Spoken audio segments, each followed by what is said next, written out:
What is going on, everybody? Welcome back into TTP Sports. It's been a little bit since we talked about Phillies baseball, but it is the start of the MLB offseason. Basically, it started, for a week at this point. There's been a lot of rumors circling around the Phillies.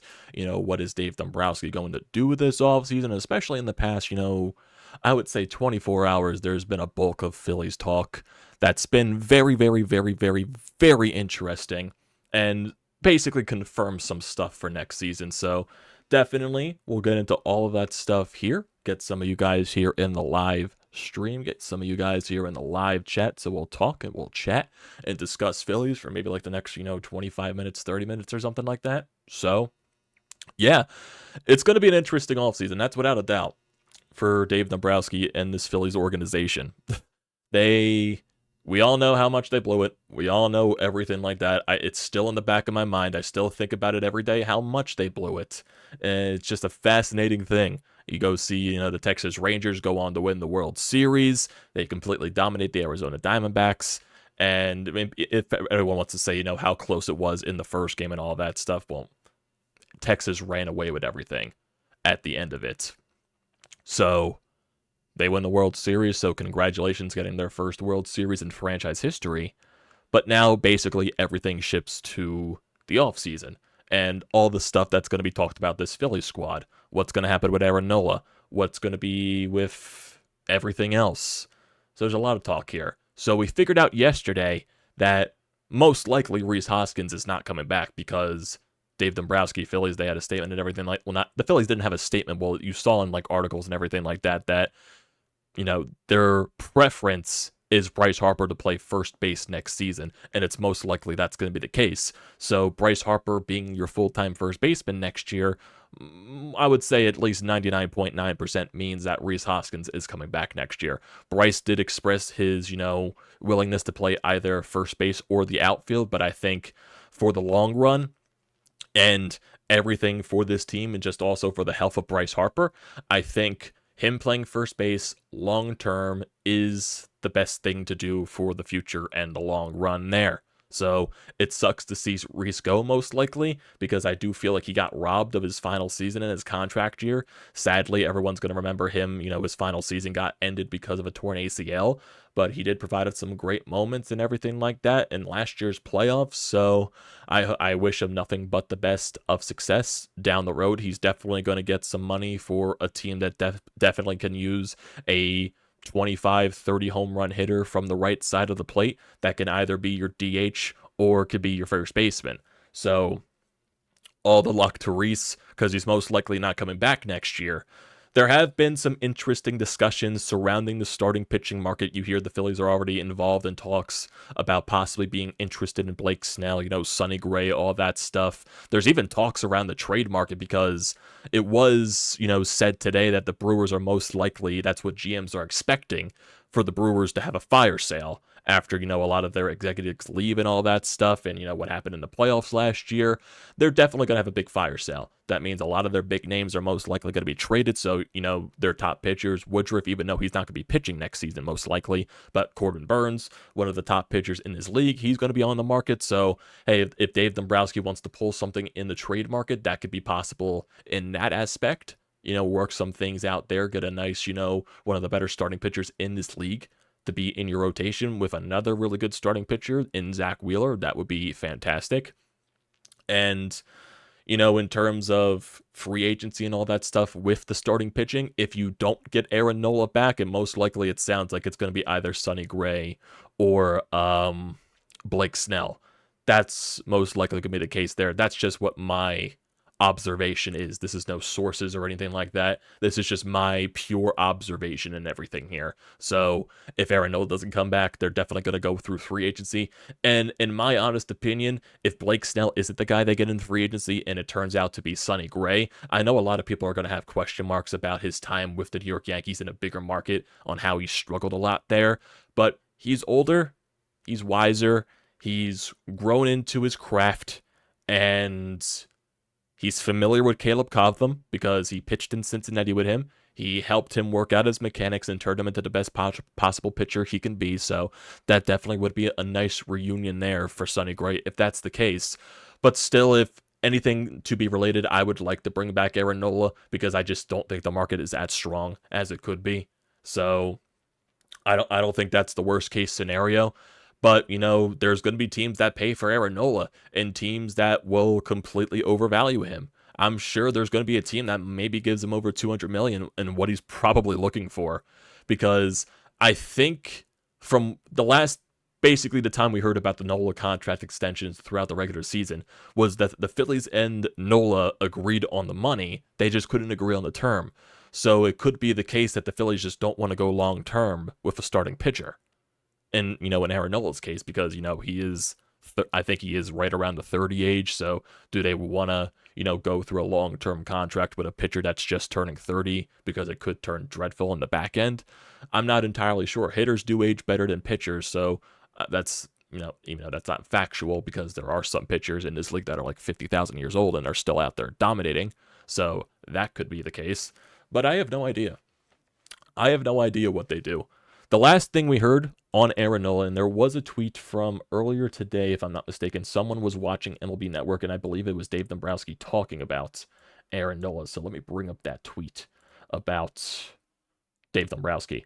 So Dave Dombrowski on MLB Network: "We love Aaron. He's been great for us. He's been a Philly since day one. We would love to have him back. We weren't able to bring him back last spring, but there is a mutual interest on the deal from both parties, and hopefully we can get it done soon."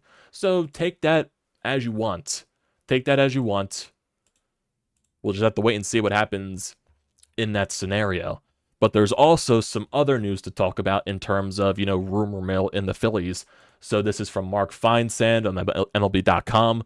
So he put this out this morning, I believe, this afternoon or something like that. So he says, according to a source, the Phillies are open to the idea of trading away Nick Castellanos, whose streaky ways and disappointing performance in the NLCS could result in offseason change. Jorge Soler and Teoscar Hernandez are among the right field options on the free agent market, so the Phillies could take the $20 million per year owed to Castellanos over the next 3 seasons to sign his replacement. Other players such as Boston's Alex Verdugo could also be available in trades. Now, from face value right here, Teoscar Hernandez, you would just be getting Nick Castellanos 2.0. The only difference between Teoscar Hernandez and Nick Castellanos is Teoscar makes harder contact, basically, and he's also a better fielder than Nick Castellanos. He hits the ball harder than Nick Castellanos, and he's a better fielder. That's basically it. Besides that, he chases, he doesn't walk, he swings and misses, and he gets himself into terrible pitch counts. So that would be the same thing there. Jorge Soler, he gets on base, he does walk, he doesn't strike out a whole ton, in my honest opinion, from what I've seen. He gets on base, he has a good OPS, he'll hit you at least 30 bombs, 25, 30 bombs at least. He had above 30 last year, but, he is also injury prone, so there is something to worry about there. But I'm sure there's definitely other options than those two, in my honest opinion. I'm not sure where the route goes. Like I said, from, even a while ago, even like during our playoff streams where people were like bringing up free agency in the live chat and everything, there's going to be so many rumors about Mike Trout. There's going to be so many rumors about Mike Trout. You're going to hear them every single time. And if Nick Castellanos is a guy that gets traded, you're definitely going to be hearing a lot of stuff about, Mike Trout. Because if you're thinking about everything, Schwarber most likely is going to be the full-time DH, so there's a spot open in left field. If you do trade Castellanos, I'm not sure what you put in right, because I would assume the goal is to have Marsh in center field or right field and platoon with someone. Because they already stated that, Johan Rojas is not guaranteed the starting spot in the offseason. He's just not, because he needs to figure out how to hit the baseball. His glove, fantastic. Needs to figure out how to hit. So that's definitely something he needs to work on, and it's not guaranteed. So I'm not sure what the case is going to be for that, on how you replace Nick Castellanos. I'm sure a lot of people got upset with Nick Castellanos during the NLCS because, yes, he was miserable. He was absolutely dreadful, and he's one of those players, when he gets on a roll, he can carry your team, and when he goes cold, he is completely hideous. That is basically the idea there. And yeah, a lot of people are just not a fan of the way that he approaches his at-bat. He's a very aggressive hitter. He likes the free swing, and that can come back to haunt you in many ways, and that can also work to your benefit in many ways. So that's just the way that Nick Castellanos has been. He's found success doing that. He just went into a situation where he didn't execute, and that's the bottom line. I'm not sure if I'm willing to trade Castellanos right now. If there's an offer I can't refuse, then I would do it. Because I'm more focused on the pitching more than anything. That's my main focus. Whether it's bringing back Nola, whether it's going out and getting another starter to be the number 2 in the rotation. Because if you lose Nola, you're pretty in a major hole right there, because Nola eats a lot of innings. He stays durable. Say what you want to say about him in the regular season. He did pitch really good in the playoffs, besides, that one game. And I know a lot of people want to bring up the reliability about him. He's valued in his league. He is valued in his league. There definitely is going to be a team that goes after it and pays him the big bucks. And I know there's a lot of teams that are in the rumor mill. The main team that I've been seeing on a constant basis is the St. Louis Cardinals. And yet, Nola would definitely fit the mold of the St. Louis Cardinals pitcher. Doesn't pitch for velocity, pitches for strikeouts, tries to get weak contact, basically all that stuff. So I wouldn't be shocked if Nola goes to a team like the St. Louis Cardinals. I wouldn't be shocked if that's the case. And then for the bullpen, what are you going to do there? Because you lose a couple of pieces, even though, you lose that piece in Craig Kimbrell and Michael Lorenzen. So do you work in-house? Do you sign some cheap options? There's definitely some question marks that you can have around that. But yeah, it's going to be a long offseason here for Dave Dombrowski. Going to be a long one. And in terms of, there was also another post from Mark Faizan, basically just like a complete 180ing his other post, so I'm not even sure what to even base everything off of this is. So the Phillies may have this plan in place, but with the possibility that Castellanos could be trading within the coming weeks or months, there's always a possibility that the team pivots and returns Harper to right field, which would open the door for Hoskins to return. Dombrowski could also turn to a trade or a free agent market to fill the right field if he deals Castellanos. That was worded completely weird, or I just read it completely weird, so mind me. But there's just, I don't know what they do in terms of that. I've also seen some rumors about possibly Bohm being involved in a trade or something like that. Maybe Matt Chapman could be a guy in the replacement of the third baseman market. So I have no idea on that front. So we're going to have to wait and see there. So there's a lot of question marks just revolving around everything. I just don't know what you do. Like I said, my preference, just bring back Nola. That is my preference, because I don't think the market's that good enough to go spending on, a guy like a Blake Snell. I know Blake Snell, he's going to win the Cy Young. I know he had really good numbers, but there's a lot of things that really concern me about him. There's a tweet right here as well from Corey Seidman that completely sums up my fixation with being a little bit concerned about Blake Snell. So batters that faced third time through the lineup in the last 6 regular seasons. Nola he faced the third time through the order 1,122 times. That's a lot. And that showcases how deep Nola can go in the games. Sonny Gray, he pitched 657 times through the third order. And then Blake Snell only pitched 598 times. So that completely tells you that Blake Snell never goes deep into games. He can never go past the 6th inning. He could never get third time through the order because they always took him out third time through the order. Whether you want to blame Tampa Bay from their philosophies and all that stuff, because we all do remember from the 2020 Bubble World Series where Blake Snell was completely dealing in one of those World Series games, and then they just took him out. And I believe it was the 5th inning or something like that. And you all saw that debacle, so everything is just crazy there. So we don't know. But that's why I'm very skeptical. And also, Blake Snell had a very high walk rate this year. Very high.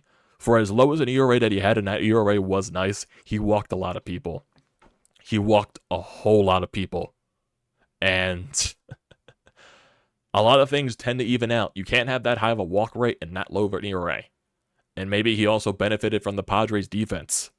So who knows what numbers could be spewed there. There's just a lot of things that concern about me. Sonny Gray, I would be fine with. I would be fine with a Sonny Gray, but it's not enough. It's not enough, in my honest opinion. You would have to make another move to supplement that, because Sonny Gray is not enough to fill in the void for Nola, in my honest opinion. It's just the way it is. I know Sonny Gray was also a finalist for the AL Cy Young Award, even though he's not going to win it. That's most likely going to be Garrett Cole's award. It's not enough. It's not enough. That's why I'm just like, bring back Nola. because regardless of the guys that you do get, it's just not enough to fill the void. In my opinion, it just isn't. It just completely isn't. Ugh. My God. My God. My God. So, through everything, let's see. I'm just trying to think of everything that they can do, because I just don't know what else this team can do right now. They're definitely going to make moves. I don't doubt Dave Dombrowski's going to make moves. Well, not going to make moves. That's what I should have said. I don't doubt he's going to not make moves. Or, you know what I mean. You know what I mean. It's been a long day. It's been a long day. My brain's a little scrambled, as it always is. But, it's just the fact that there's a lot of holes that you need to fill. Starting rotation, whatever you're going to do with this Nick Castellanos situation, and there's bullpen spots that you got to fill too. And honestly, the bench. I feel like the bench could be supplemented a little bit more. In my honest opinion, I feel like that could be the case there. It needs to be supplemented a little bit more. And then I don't know just what you're going to do entirely. Dave Dombrowski could shock us with a huge trade that we didn't expect. And that's the thing, going to Corbin Burnes. Would you guys be willing to give up some of the farm to go after a guy like a Corbin Burnes? Because who knows, maybe Milwaukee doesn't have as much leverage, because I believe this is the last year of Corbin Burnes in the arbitration year, and he's already shown disinterest in the past in re-signing with Milwaukee because of the whole situation with them, going back and forth in the arbitration meetings and them kind of, kicking him in the nuts, backstabbing him a little bit with the offers that they've given him. And he wasn't really happy with that. If you guys remember from the spring training this past year, he was kind of very upset at that case. So maybe Milwaukee doesn't have as much leverage because there's a guy that wants to go out and he doesn't want to be here anymore. So maybe you don't have to give up as much, but you just never know. I'm just trying to think of what package can you do to get a Corbin Burnes. Like, that's definitely going to require. I'm sure they're not going to focus on Andrew Painter, because Andrew Painter is going to miss the entire year with his Tommy John surgery and recovering from that. But I'm sure Abel's going to be part of that package. McGarry's probably going to be part of that package. You would probably have to send someone over from the roster. Right now, I'm not sure what roster player you would send over. I've heard Alec Boehm. In those rumors with Corbin Burnes, I've heard Alec Boehm. So I'm not sure if that's the case. So I don't know what you do there. Do you send a guy like Crawford that you just drafted a couple of years ago? I don't know. I don't know. And then there's also, talk about the people that you replace if you do trade Nick Castellanos. Like, where does that come from? Where does that replacement come from? Is it Mike Trout? Is it does Dave Dombrowski try to shock us again and go after Juan Soto to pair him back with Kevin Long? I doubt that's going to be the case, because Juan Soto would be even more expensive than a Corbin Burnes, in my honest opinion. Even more expensive. I don't think Mike Trout would be that expensive, just because where the Angels are at this point. Shohei Ohtani's leaving. They know he's not coming back. No matter what Ron Washington can do, their new managerial hire can do, Shohei ain't coming back. So is that enough to spring Mike Trout to Philadelphia, even though I'm very skeptical about a Mike Trout too, just because he can't stay on the field regardless of his talent, because he's just too injury prone at this point in his career? I have no idea. There's just so many question marks that this team can have, and I just don't know. And I just don't know where they go. I really don't. It'll be an interesting offseason, though. I do see you bring up Kevin Kiermaier, Corey, but that's also a lefty batter, because you wouldn't platoon lefty in the outfield, unless you're just getting Kevin Kiermaier to be a pure center fielder, and then Marsh plays left, and then you do whatever you do in right field.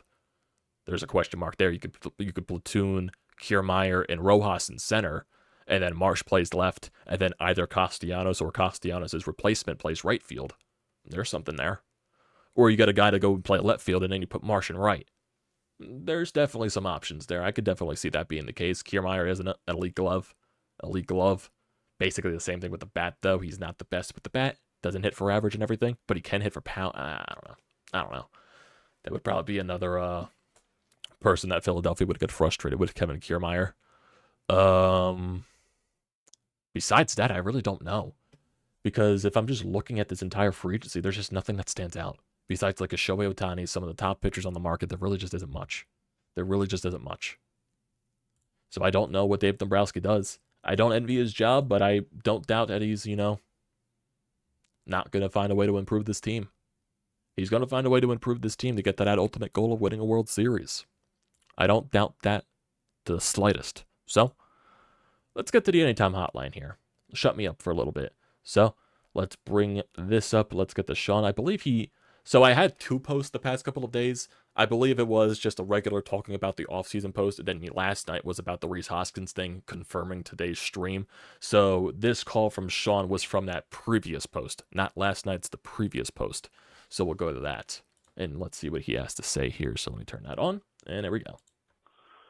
Phillies off-season talk. Okay, pitching-wise, the Nola situation for me, again, I'm indifferent toward it. If you could bring Aaron Nola back on a kind of team-friendly deal, I'm all for it. I mean, you know what you're getting with Aaron Nola. There is something to be said for durability. The guy makes his starts. He's accustomed, of course, to pitching in Philadelphia in a big market in pressure situations. But I'm not breaking the bank for a guy that I think is nothing more than a 3 to 4 starter. I would definitely kick the tires for me on Yamamoto. I think that guy is the real deal. He's only 25, by far the best pitcher on the market to get since Ohtani isn't going to pitch. I would love, and I know it's a long shot, to see the Phillies go big game hunting after Yamamoto. I think from all accounts he's can't miss.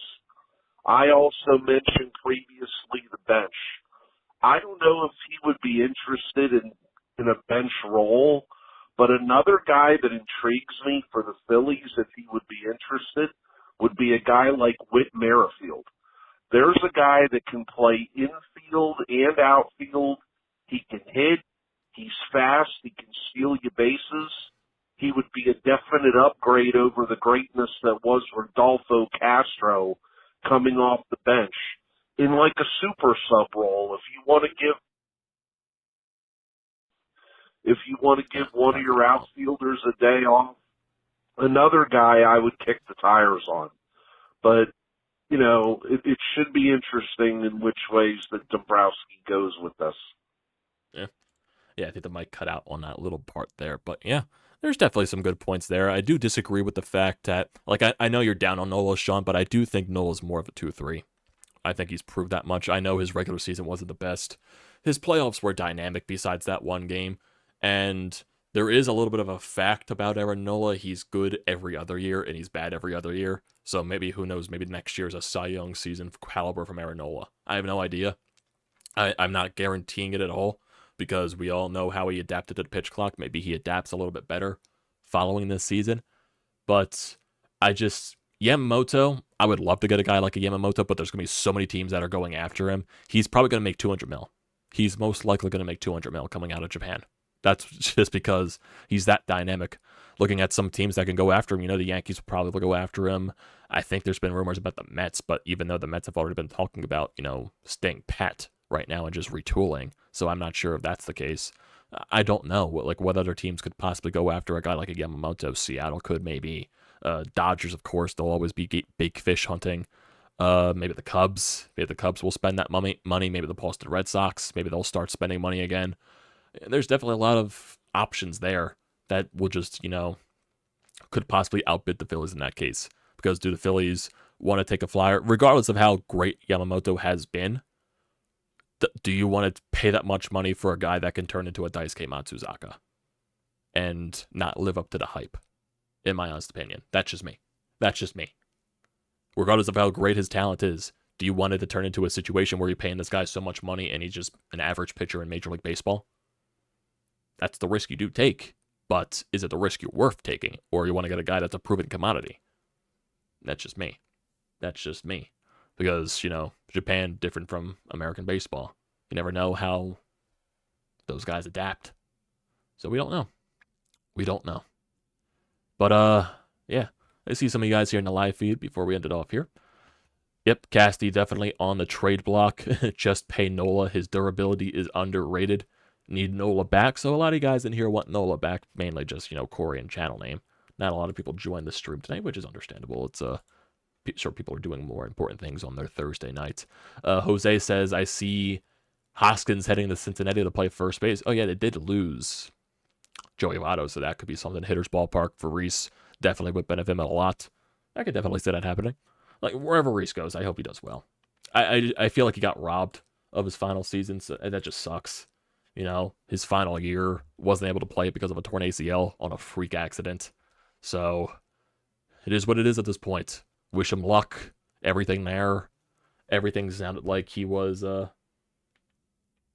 basically, you know, from Dave Dombrowski and all that stuff, it just basically sounds like, you know, Bryce is going to be the full-time first baseman, which I do think in the long run, it's the better move long term, because I did actually see Bryce Harper eventually ending his contract as a first baseman. I just saw it happening. So you got a head start in that. It's just sadly that the casualty in that is Rhys. Not by Rhys' own fault because of a freaking injury. So it is what it is. It is what it is. So in terms of moves, I'd rather bring back Nola than take a flyer on a Blake Snell, because I just do feel like that contract comes back to bite you in the ass, just in my opinion. Sonny Gray is interesting, but I would like to see Dave Dombrowski dabble into the trade market this year. Make some, you know, greasy trades. Make some interesting dabbling trades. Maybe do something there. Maybe that starts with a Nick Castellanos trade. Who knows? Who knows? But that's going to do it for tonight, everybody. So I appreciate you guys for joining here tonight. So don't forget to leave a comment in the comment section down below. Don't forget to drop a like. Don't forget to hit that subscribe button. It does me a great deal of service. Join the TTP Sports family. Also use the code TTP Sports, $20 off your first purchase at SeatGeek. A great deal. Do not pass that up. Tomorrow, this weekend's weird because it is the bye week for the Eagles. So maybe we could do something a little bit different. Like now finally incorporate those hangout streams. We could probably talk Sixers a little bit this weekend. Flyers, it's questionable just because they're on the West Coast. Sixers would be easier to talk about just because they're playing at normal time. So there's definitely a lot of things to talk about here. So definitely stay tuned for all that stuff, guys. You'll see it in your subscription feed. But for now,